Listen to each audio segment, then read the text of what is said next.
नमस्कार। हमारे चैनल में आपका स्वागत है। मैं हूं रामचंद्र मौर्य। साथियों, प्रधानमंत्री नरेंद्र मोदी 370 पार की बात क्यों कह रहे हैं? 370 के पीछे का क्रूर सच क्या है? आज हम इसी का भंडाफोड़ करेंगे और आप जान करके ताज्जुब करेंगे कि प्रधानमंत्री नरेंद्र मोदी 370 सीटें पाने के बाद क्या करने वाले हैं, उससे स्तब्ध हो जाएंगे। सबसे पहले प्रधानमंत्री नरेंद्र मोदी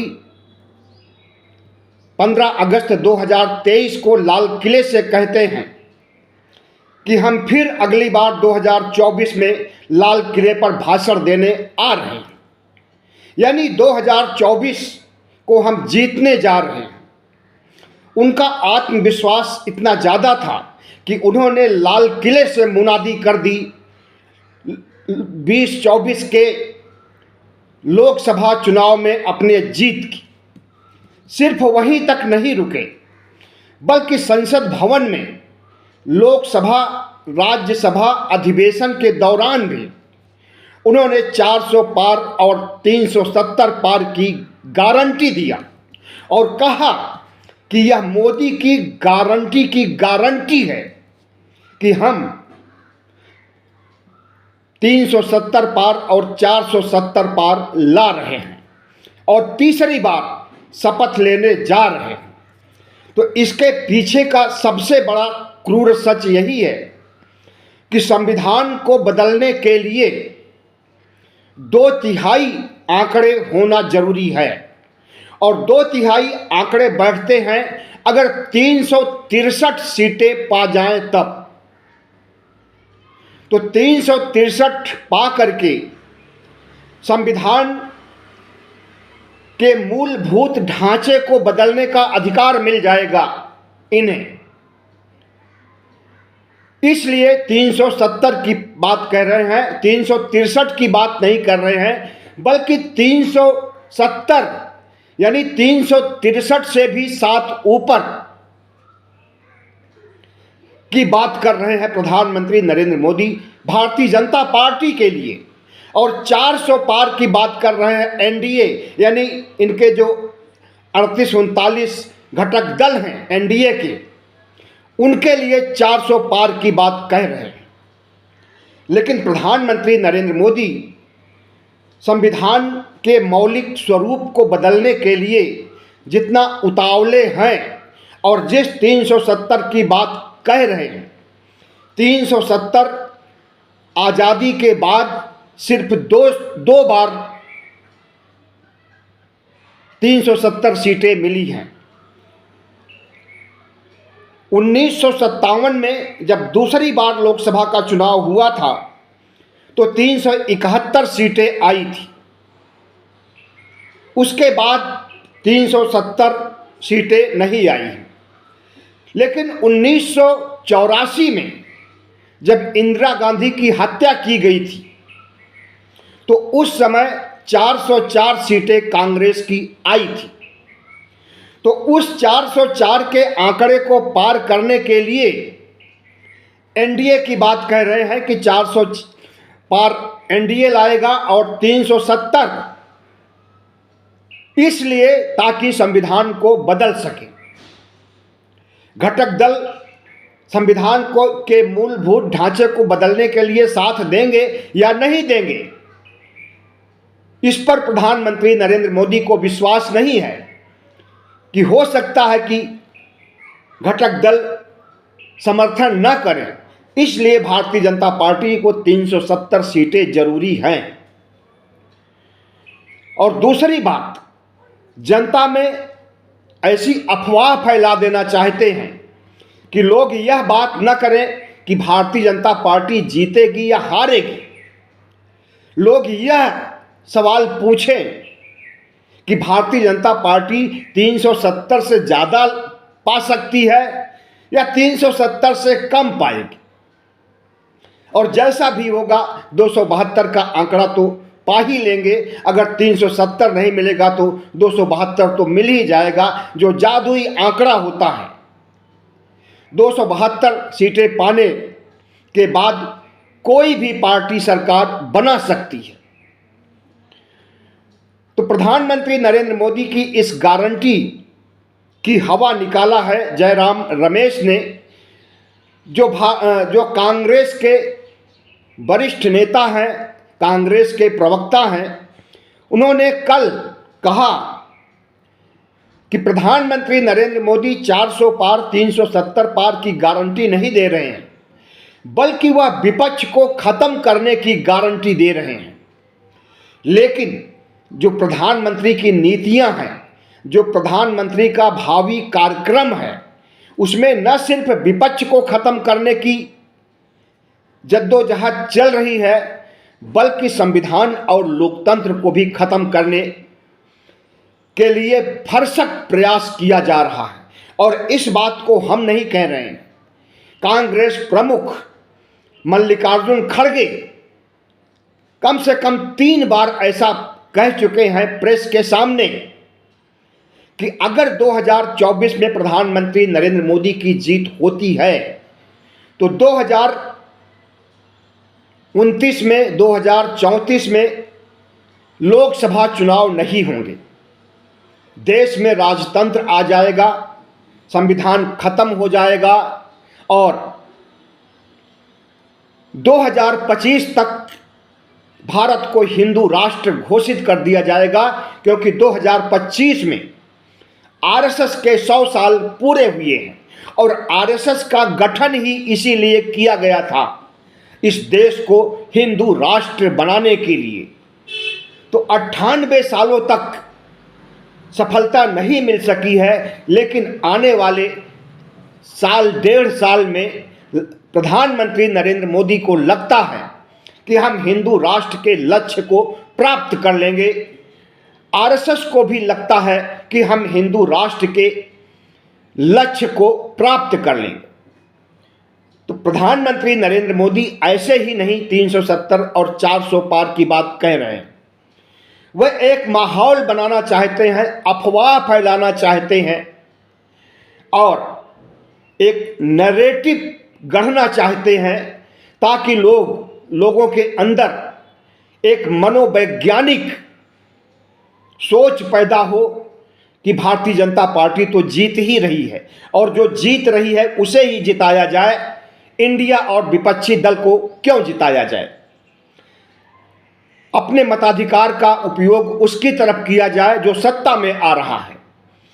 तो इस नैरेटिव को बनाने के लिए 370 और 400 पार की बात कही जा रही है, लेकिन जो जमीनी हकीकत है वह यह है कि भारतीय जनता पार्टी और आरएसएस समय समय पर सर्वे कराता है, अंदरूनी सर्वे होता है और उस सर्वे की रिपोर्ट सिर्फ भारतीय जनता पार्टी के कुछ नेता, वरिष्ठ नेता और प्रधानमंत्री तक ही रहती है, आगे लीक नहीं हो पाती है। लेकिन जब सर्वे होता है तो किसी न किसी तरह से छन करके बाहर आ ही जाता है। जमीनी हकीकत यह है कि अंदरूनी सर्वे में भारतीय जनता पार्टी की हार हो रही है और भारतीय जनता पार्टी 272 के जादुई आंकड़े तक नहीं पहुंच रही है। भारतीय जनता पार्टी ने जो अंदरूनी सर्वे कराया है उसमें 200 से 250 के बीच भारतीय जनता पार्टी सिमट रही है और अगर इतनी सीटें आती हैं तो इसका मतलब कि इंडिया को 280 या 275 सीटें आएंगी और जब इंडिया को इतनी सीटें आएंगी तो इंडिया की ही सरकार बनेगी, विपक्षी गठबंधन की ही सरकार बनेगी। और इस अंदरूनी आंकड़े के आधार पर प्रधानमंत्री नरेंद्र मोदी का सबसे बड़ा तुरुप का पत्ता यह है कि इंडिया गठबंधन के घटक दलों को खत्म कर दो, उन्हें इंडिया गठबंधन से अलग कर दो, तब जाकर के भारतीय जनता पार्टी की जीत सुनिश्चित हो सकती है। अपनी ताकत को बढ़ाने के बजाय विपक्ष की ताकत को खत्म कर दो, क्योंकि विपक्ष एक बहुत बड़ा चैलेंज उपस्थित कर रहा है 2024 के चुनाव के लिए। अगर यही गठबंधन 2019 में हुआ होता, जो इंडिया गठबंधन आज खड़ा है 28-27 दलों का, तो भारतीय जनता पार्टी की हार 2019 में ही हो जाती, क्योंकि विपक्ष को 63% वोट मिले थे और प्रधानमंत्री नरेंद्र मोदी की पार्टी भारतीय जनता पार्टी को 37% वोट मिले थे। विपक्ष के वोट बिखरे थे, कोई गठबंधन नहीं था, इसलिए विपक्ष की हार हो गई और 37% वोट जो भारतीय जनता पार्टी को मिला था उसकी जीत हो गई, क्योंकि भारतीय जनता पार्टी एक थी और अपने रणनीति के तहत अपने वोटों को बिखरने नहीं दी। तो प्रधानमंत्री नरेंद्र मोदी की सबसे बड़ी चिंता यही है कि जब तक इंडिया गठबंधन खत्म नहीं होगा तब तक हमारी जीत सुनिश्चित नहीं होगी। और इंडिया गठबंधन को खत्म करने के लिए प्रधानमंत्री Narendra Modi CBI, ED, IT का उपयोग आज से नहीं 2014 से ही कर रहे हैं। अब तक लगभग 3000 ऐसे मामले सीबीआई, ईडी के आए हैं जो कि कोर्ट तक पहुंचे, गिरफ्तारियां की गई, उसमें 95% विपक्ष के राजनेता हैं। जितने भी मामले सीबीआई, ईडी, आईटी के आए 95% उसमें राजनेता हैं। तो प्रधानमंत्री नरेंद्र मोदी ने शुरू से ही कोशिश किया कि भ्रष्टाचार के नाम पर विपक्ष को भ्रष्ट ठहरा करके इनके गठबंधन को या विपक्ष को खत्म कर दिया जाए, लेकिन वह कामयाब नहीं हो सके। कोर्ट में जब मामला पहुंचता है तो बगैर किसी सबूत के जो लोग आरोपी होते हैं वे छूट जाते हैं। प्रधानमंत्री नरेंद्र मोदी आज विपक्ष के जितने भी घटक दल हैं सभी घटक दलों पर कार्रवाई कर रहे हैं। लगभग 27 घटक दल हैं। जनता दल यू अलग हो गया है, इसलिए 27 बचते हैं। तो जो 27 घटक दल इंडिया के हैं लगभग सभी पर सीबीआई, ईडी, आईटी का फंदा कसा हुआ है। कौन सी पार्टी ऐसी है जो सीबीआई, ईडी, आईटी के घेरे में ना हो। अब देखना यह है कि जिन नेताओं को अभी तक सम्मन नहीं गया था उन्हें अब भेजा जा रहा है। अखिलेश यादव को कल यानी 28 फरवरी को सम्मन भेजा गया। क्यों?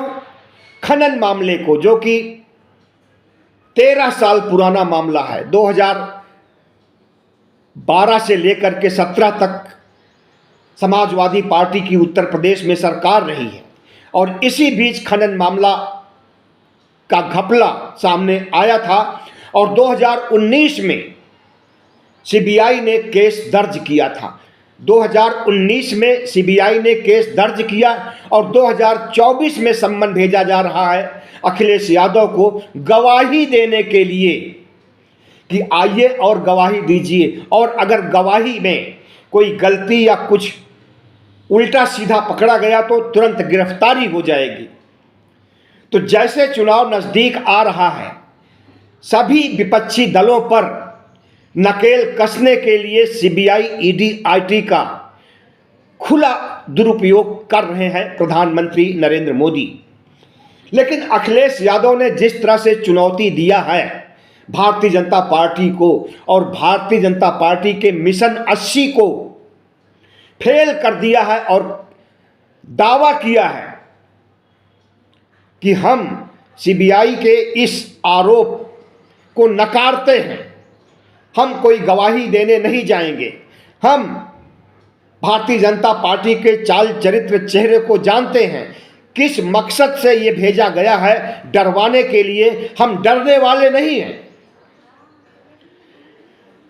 तो मिशन 80 पर सवाल उठा दिया अखिलेश यादव ने और कहा कि भारतीय जनता पार्टी की भारी हार होने जा रही है यूपी में, और अगर यूपी हारेंगे तो दिल्ली का सिंहासन इन्हें नसीब नहीं होगा।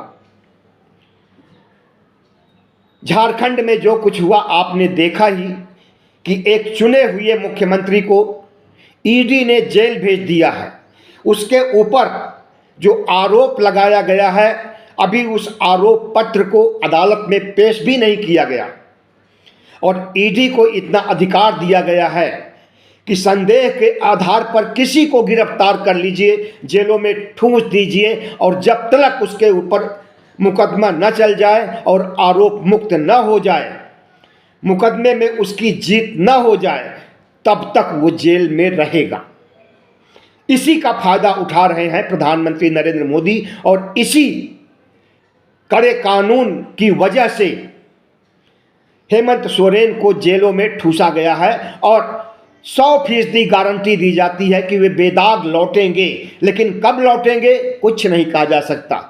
लोकसभा चुनाव के बाद भी लौट सकते हैं, 1 साल, 2 साल, 3 साल, जब तक ट्रायल कोर्ट में चलेगा मुकदमा और जब तक ऊंची अदालत उन्हें बरी नहीं कर देगी तब तक नहीं छूटेंगे। यही हाल अखिलेश यादव और जितने भी राजनेता हैं आज के विपक्ष के, चाहे वो अखिलेश यादव हों, तेजस्वी यादव हों, लालू यादव हों, राबड़ी देवी हों, लालू यादव की लड़कियां हों, सबके ऊपर फंदा कस रहा है ईडी और सीबीआई कि कम से कम चुनाव तक तो जेल में रहेंगे ही, और जब सारे विपक्ष के नेता जेल में रहेंगे तो चुनाव कौन लड़ेगा और चुनाव कैसे जीतेगा। तो प्रधानमंत्री, अगर कहा जाए गांव के शब्दों में, चलतू भाषा में, गुंडई पर उतारू हो गए हैं और गुंडई के जरिए लोकसभा चुनाव जीतना चाहते हैं। असंवैधानिक तौर तरीकों से विपक्ष को खत्म करना चाहते हैं। याद रहे, इन्हीं अमित शाह ने कहा था कि इस देश में विपक्ष की जरूरत नहीं है और प्रधानमंत्री नरेंद्र मोदी अगले 40-50 साल तक राज करेंगे।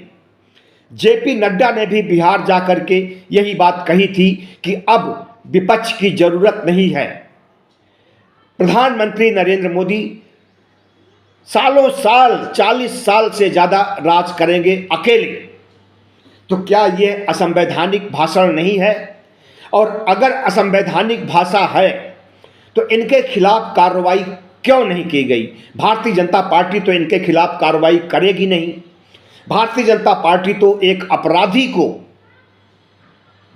जो कि तड़ी पार का अपराध झेल चुका है, उसे गृह मंत्री बना देती है। प्रधानमंत्री नरेंद्र मोदी जब अमित शाह को, तड़ी पार को गृह मंत्री बनाए तो इसी सातिर दिमाग का परिचय देते हुए बनाए कि अपने सातिराना अपराधी अंदाज में वह विपक्ष को खत्म करने में पूरी ताकत लगाएगा और वही आज हो रहा है।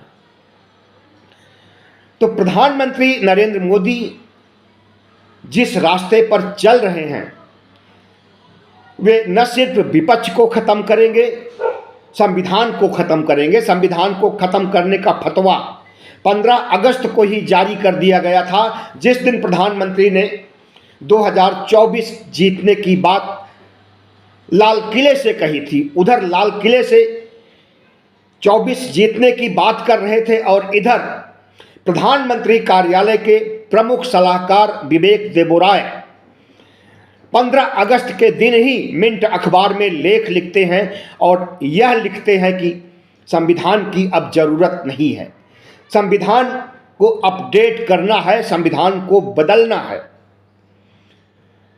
तो एक तरफ प्रधानमंत्री नरेंद्र मोदी बगैर चुनाव के अपने को तीसरी बार का प्रधानमंत्री बता रहे हैं और दूसरी तरफ इन्हीं की पार्टी का, इन्हीं के कार्यालय का शख्स संविधान को खत्म होने की बात कर रहा है। और ताजुब यह कि भारतीय जनता पार्टी ने विवेक देबोराय को सस्पेंड भी नहीं किया, पीएमओ से निकाला भी नहीं, दंडित भी नहीं किया, बल्कि जितने अपराधी भारतीय जनता पार्टी के अंदर के होते हैं उनके खिलाफ कोई भी कार्रवाई नहीं होती है। वो चाहे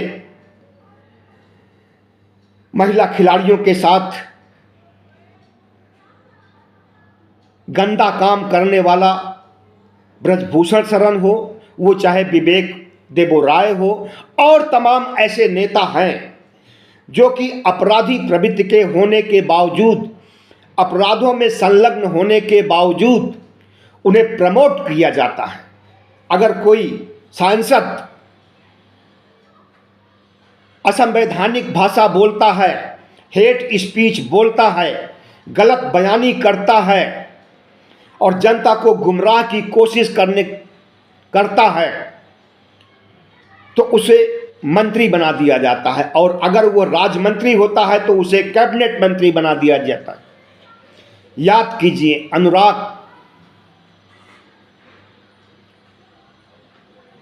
भारतीय जनता पार्टी का नेता जो भी है, उसको बचाने के लिए अगर वो कोई गलत काम करता है तो उसे प्रमोट किया जाता है। ऐसे बहुत से नेता हैं जिन्हें कि हेट स्पीच के आधार पर उन्हें प्रमोट किया गया है।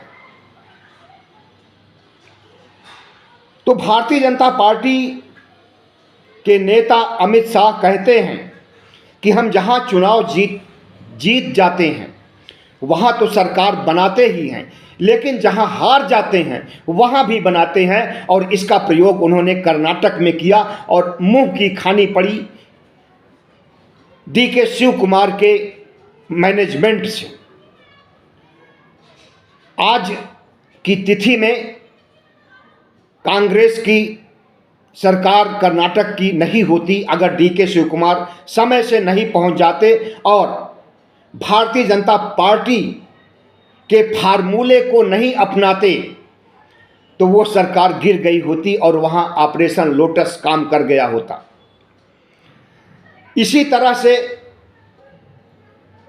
झारखंड में अपनी सरकार बनाने की कोशिश की है, लेकिन वहां भी मुंह की खानी पड़ी है। तो एक ऐसा तानाशाह है जो कि तानाशाही के बल पर, CBI ED IT के बल पर विपक्ष को खत्म करने, असंवैधानिक गतिविधियों को अंजाम देने की कोशिश कर रहा है और वह असफल हो रहा है। इंडिया को तोड़ने की कोशिश कर रहा है और वह असफल हो रहा है।